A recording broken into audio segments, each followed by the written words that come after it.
Star Trek Prodigy, Supernova, Chapter 4. As Janeway had predicted, it took the protostar almost exactly 1 day to arrive at the coordinates inscribed on the doll's foot. And as Dal had predicted, he spent yet another, mostly sleepless night, reliving his past and fearing the immediate future. Rock Talk, Gwyn, Murph, and Jenkin Pog joined Zero, Dal, and Janeway on the bridge as the protostar slowed from warp 4 to half-impulse speed. "We've arrived, Captain," said Zero. Dal tilted his head as he looked out the window. "That looks different than I thought it would," he said. "Zero, can you magnify what we're looking at?" Zero touched a button on their console that turned the clear windows into a view screen. The star system was magnified several hundred times. As Dal had suspected, the protostar's visual sensors were picking up a very different view than anyone had expected. The ordinary star, inasmuch as anything in an anomaly-filled galaxy was ever ordinary, was enveloped by an enormous object, keeping most of its light and warmth away from the 3 planets in orbit around it. "I've never seen anything like this," said Zero. "Me either," said Janeway. Dal sat back in his chair, trying to comprehend what he was looking at. "Janeway, what is this? Where'd the star go?" "I'm running some sensor scans, and it's definitely still there, Dal," said Janeway. "But it looks like the sun star is almost completely encompassed by a Dyson sphere." "Why would anyone want to wrap up a sun star?" asked Dal. For the same reason our ship has a gravimetric protostar containment system," said Rock Talk. "Power." Jenkin Pog slowly approached the view screen. "Protostars are baby stars that give off baby power. That's a grown-up sun star. It gives off a lot of power." "I know a lot about containment fields," said Zero, tapping the top of their own. "So what now?" Dal straightened up in his chair and tried to look decisive. "Well, I guess we should go explore, right? I mean, that's what Starfleet would do. Suit up, everyone." "If I may, Captain," interjected Janeway, "you might want to first scan the area for signs of any abnormal radiation or other anomalies." "Yes, right," agreed Dal. "And then maybe scan the planets for life signs," she continued. "Okay, that's good." Dal leaned in, expecting more. "What else?" "Well, I don't want to tell you what to do," Janeway replied. "Tell him!" exclaimed Jankum. "Just tell me," Dal quietly agreed. "Well then, depending on whether or not we find any life signs, you might want to open your hailing frequencies to initiate contact and prepare to beam down to the surface of one of the planets." The crew looked at Dal. Yes, do all that. Do what she said," said Dal. The crew got to work following orders. Jankum initiated the scans for life signs, while Gwyn opened a communications channel. Trying multiple frequencies, she repeated, "This is the USS Protostar. We've come to return something that belongs to you. Please acknowledge." Gwyn spoke in multiple languages, too, hoping the inhabitants of one or all 3 planets would understand what she was saying directly or through the protostar's internal universal translator. She also hoped they'd be friendly. "No life signs from the planets," reported Jankum. Zero set the ship into a final stationary position several hundred kilometers away from the closest planet. They initiated long-range scans to make sure the protostar would be out of the direct path of any asteroids or debris that might be headed their way, and, to be thorough, a scan to make sure nothing was going to come up at them from the planets. Long-range scans show nothing coming our way, but this is curious. I am picking up some energy signatures from various points on all 3 of the planets. Some of them look like generators of some kind. I can't quite tell what the others are yet. I'll continue to monitor." Rock Talk ran a quick diagnostic to make sure the coil they'd just repaired in the protostar's transporter system was still holding and functioning at maximum efficiency. Seeing that everything was in working order, she scanned the planets to make sure they were safe to beam down to. "Breathable air, that's good," Seems a little chilly, but nothing our thermally regulated Starfleet uniforms can't handle. Those look like good spots. Flat terrain. I can beam us straight down to any of the planet's surfaces from here on the bridge, Dal, she said. Jankum and I refitted our comm badges to allow for site-to-site transport, so we won't have to go all the way to the transporter room. Jankum did most of the work, Jankum said, before seeing Rock Talk put her hands on her hips, a silent suggestion that he admit that wasn't the entire truth. Well, Jankum did most of the helping. Sounds good, Rock, said Dal. Why don't you plug in the coordinates for all 3 planets now and keep them on standby?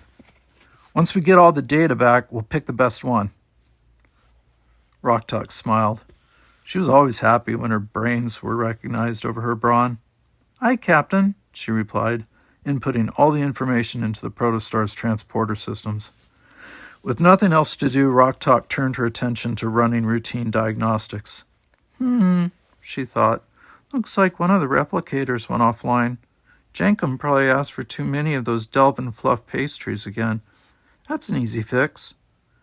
She delicately placed her large finger on the display and felt a slight vibration emanating from the control panel.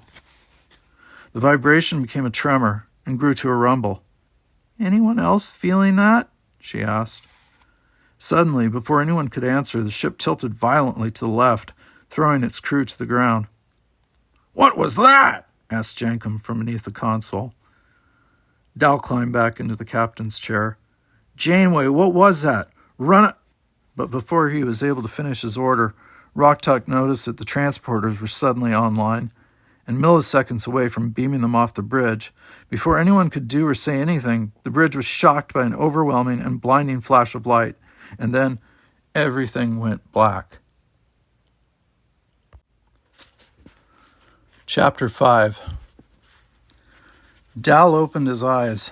His head hurt, and the dim light that was coming from above stung his eyes. Great, another sleepless night, he thought, reaching down for his blanket. I really thought I'd shut off the overhead light before I went to bed. Unable to find his blanket, he came to the slow, head-pained realization that he was not waking up in bed. The light he saw was not coming from above his bed, but from the Dyson sphere-enveloped sunstar that he was now seeing from the surface of a planet. He quickly stood and, gasping for breath, felt around his body to make sure he was all there and in one piece. All limbs accounted for, he thought, feeling his nose, ears, and even the tail that emerged from the back of his head. He took a deep breath. Air seems okay, too. Wrapping his arms around himself for comfort, Dal looked around the dimly lit terrain to get his bearings. Hello? He asked the nothingness around him. Hello?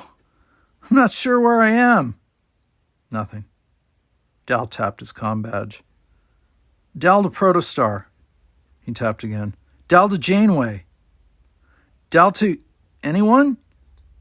Each call was met with ever-growing silence. Dal took the comm badge off his chest. The faint light from the sun barely shone against it, but Dal could see enough to know it at least looked intact and functional. Panic suddenly gripped Dal's throat. Where is everybody? Hello? Hello?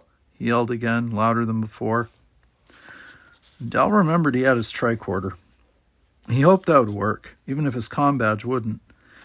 Maybe Starfleet tech could do a better job figuring things out than Dal's own eyes and ears. It's possible, he thought, and he began to scan his immediate surroundings.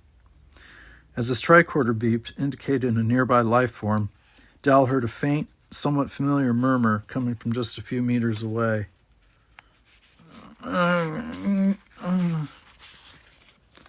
Following his tricorder's directions and running in the direction of the sound, he stopped just before tripping over Gwen. The metallic ornaments in her braids and her fretwork reflected just enough starlight for Dal to see her lying prone on the ground. She was as groggy as Dal had been, and seemed more than a little surprised to find that her fretwork had been extended like a blade in front of her. Had whatever just happened to them kicked in her defensive impulses? Her offensive ones? Dal helped her to her feet as she tried to get her eyes accustomed to the planet's low light. What happened? She asked. Dunno, Dal admitted. But whatever happened, fried my comm badge. I can't contact the Protostar, Janeway, or anybody. Gwyn tapped the Starfleet symbol on her chest. Gwyn to Protostar. Janeway, can you hear me? 0? 0, please respond. Gwyn to Jankum. Rock?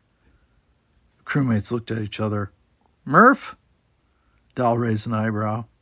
Well, it's worth a shot, Gwyn said. You and I are able to communicate without me having to speak your language, so that means the comm badge's universal translators are still working. They're not broken, at least not totally. Maybe there's something in the atmosphere of this planet that's inhibiting comms, or the Protostar's communication systems are down, unless... Unless what? Asked Al. Gwyn wrapped her psychically controlled fretwork back around her arm where she usually kept it.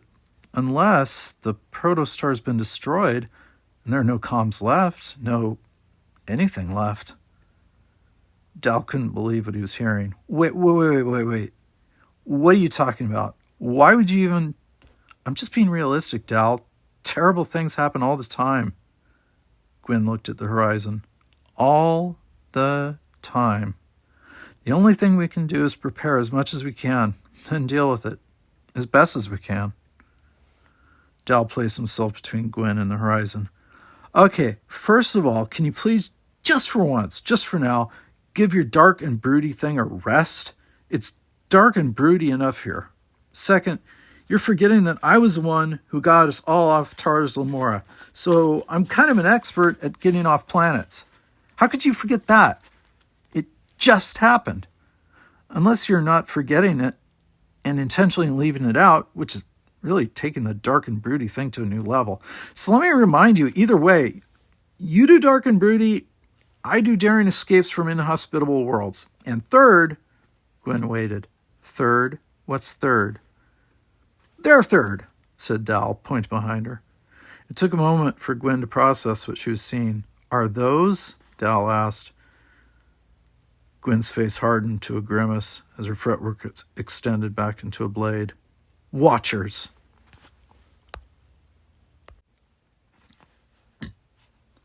Chapter 6. Dal couldn't believe his eyes, or Gwyn's confirmation. The Watchers, the mechanical insectoid guards that tormented him and the other unwanted on Tars Lamora, were somehow here on this planet and headed their way. Though they could barely hear their telltale robotic chirping, Dal and Gwyn could certainly see their glowing red eyes as each of their 4 legs brought them scuttling closer. But how? Dal asked, seemingly frozen in place. Weren't they all deactivated? Gwyn knew there was a time for questions and a time for action. This was definitely the latter. There was no time for them to consult their tricorders for information on the unfamiliar topography surrounding them. We have to run, she said. Now! Dal listened to his friend, and the two took off as quickly as their humanoid legs could take them. Dal gasped for breath. The air was breathable, but his lungs still weren't used to atmospheres that weren't as polluted as Tars Lamora's. As he furiously pumped his arms, he could feel the shoulder seam on his uniform rub against a years-old scar. It was the first place he'd suffered the sting of a Watcher's energy bolt, and though the mark on his shoulder had healed over the pain of his skin, it still hurt as much in his memory. Somehow, the Watchers had known that his manacles hadn't actually malfunctioned on their own accord, so they punished him for damaging the equipment, for trying to escape, for taking time away from mining, and as a deterrent for future insubordination. He would never, could never, forget how much it hurt, how much they had hurt him. And now, despite the fact that they were off Tars Lamora, that Dreadnought and the Diviner were no longer holding them prisoner, and that their mechanical minions were offline and destroyed, here the Watchers were, and getting closer. He turned to Gwyn for explanation. Gwyn scanned the area around them for points of tactical advantage, and as if their impending threat wasn't enough, memories of the Watchers flooded her mind too. As her father's progeny, she'd never felt under direct threat from the Watchers, but that didn't mean she wasn't keenly aware of the damage they could do. She'd borne witness to countless instances of the pain the Watchers could inflict, and now here she was, no longer under the protection of the Diviner, no longer able to work the system to neutralize Dreadnought's threats. She'd been unable to help any of the unwanted in the past, but she'd do whatever she could, however she could, to help Dal and herself now. "Dal!" screamed Gwen. "Look over there!" Dal turned to see a small outcropping of rocks. Though it was hard to make out the details in the dim light, it did seem big enough for them to hide behind. Dal nodded and followed Gwen in the direction of safety. A few moments later, Dal peeked out from behind the rock. The Watchers had stopped their march toward them and were scanning in multiple directions. Amazingly, the rocks they found themselves behind were blocking the Watchers' scans. They had some time to assess the situation. "The Diviner must have found us," Gwen whispered, more to herself than Dal. "But your father is dead." Gwen flinched at being reminded she was her father's daughter. "Maybe not. I survived seeing Zero in their true form, even if I lost my mind." "You only lost some of your memories, not your mind, Gwen, and they'll come back." "I hope you're right, Dal. If your father is alive, we can't let his evil bots find us or use us to steal the protostar. If they do, we'll all be dead." "We need to keep running." Gwen pointed to a small hill. The friends bolted away from the safety of the rocks toward the hill. Suddenly, the sand beneath their feet began to vibrate. They slowed to regain their balance, but were thrown to the ground as the vibrations grew stronger. The ground began to pulsate beneath them as a tidal wave of sand and dirt rose before them. One final thud opened a wound in the ground, releasing a torrent of Watchers up into the eternally twilight sky. They soared above Dal and Gwen in a wave, obscuring the dim sunstar, their evil red eyes fixed on the duo lying on the ground. As they began their descent, the Watchers readied their scorpion-like tails for a full assault. "There's too many of them!" Dal screamed. Gwen readied her fretwork for battle. "There always are." As the first Watcher made its way to the ground, Gwen pierced its mechanical shell with her fretwork saber. Somersaulting and kicking it off, Gwen sent it careening into one that was a second away from hitting Dal from behind. They clambered together and exploded in midair, pieces flying everywhere. "Here!" yelled Gwen. She tossed Dal a leg and a tail that had landed near her. "What shall I do with these?" he asked. "Fight!" Dal held the discarded Watcher leg in one hand, while he swung the tail above his head. He stabbed a Watcher right in its red eye. Hopping up and over its prone body, he used the tail to rip open the underside of another that was coming at him from above. "These things really come in handy," he thought. I wish I'd had them on Tars." While Dal used the remnant Watcher parts to destroy more Watchers, Gwen put her fretwork and fighting skills to work. She'd always hoped that the years spent training under the uncompromising and cruel eyes of Dreadnought and the Diviner would lead to doing something more than keeping the unwanted in line. Sidestepping a series of energy blasts, she somersaulted toward a grouping of rocks. She picked them up and, with pinpoint accuracy, threw them at just the right places on the Watcher's visual sensors and mechanical outer casings. Watchers watched, they didn't listen, and they certainly didn't feel, so Gwen felt no guilt for coming at the now blinded mechanical insectoids and driving her fretwork through their cores. Dal watched as Gwen continued to telekinetically morph her fretwork into a series of weapons and protective shields, taking down most of the first battalion of Watchers. "That was amazing!" he exclaimed, throwing his weapons to the ground. Gwen allowed herself to smile as she tried to catch her breath. "Thanks." She compared her pile of Watchers to the small handful in front of Dal. "You did okay, too." "I did," Dal said, pleased with himself. "We don't have a lot of time, Dal. Watchers come in waves, and that was just the first one. We must find a place to hide and regroup. Try to figure out what's happening." Dal and Gwen climbed over and around the bodies of the Watchers. One dim red eye flickered back to life. Gwen ran it through with her fretwork. After about 15 minutes of walking, they could start to hear the clicking of more Watchers coming from just beyond a ridge. The friends took off running, directionless, away from the sound. As they made it past an empty riverbed, Dal saw a hole in the ground. Probably an abandoned well, he thought, as he pushed Gwen into it and immediately lost sight of her. And then, before he knew what was happening, he lost sight of everything above ground.